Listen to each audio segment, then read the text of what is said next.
Section 7.2, Properties of Proportions. A proportion is an equation that states that two ratios are equal. Proportions can be written two ways. A colon B equals C colon D, but in math we usually use the fraction form. A over B is equal to C over D.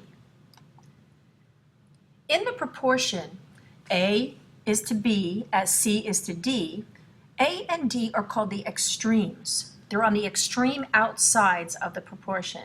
And B and C are called the means, or the middle of the proportion. The properties of proportions are as follows. If you're given A over B is equal to C over D, the following items are equivalent to that proportion. The product of the extremes equals the product of the means. Again, remember that the extremes are the far outside ones, and the means are the two inside ones. Therefore, A times D equals B times C.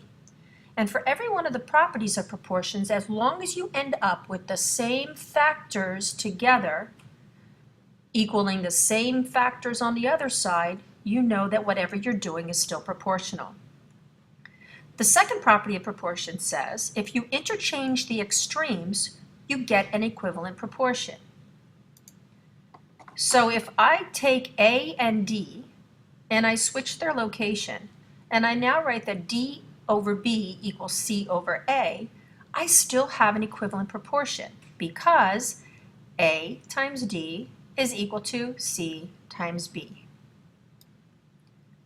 Another property says that if you interchange the means, you get an equivalent proportion. So just like I did before, I switched the B and the C. I'm still multiplying together A and D.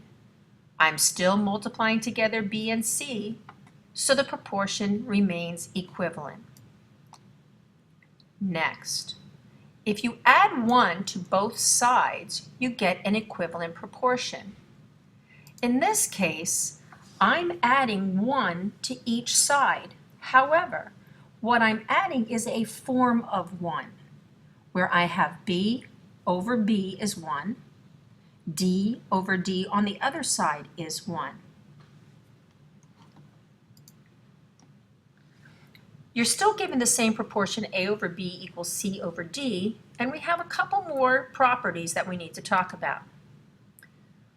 You're allowed to have extended proportions.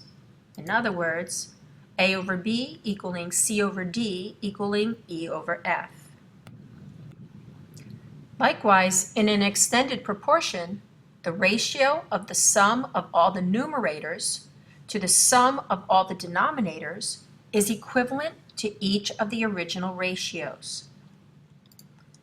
You were given that A B equals CD equals EF. In this case, if we add all the numerators, A plus C plus E, and we add all the denominators, B plus D plus F, and they were all equivalent to begin with, the sum of the numerators over the sum of the denominators gives you the same original ratio, A over B, or C over D, or E over F.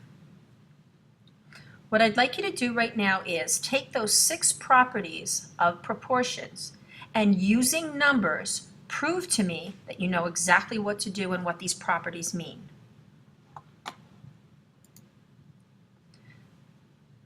After you're done with those, I would like you to please solve these problems and have them ready to share in class tomorrow.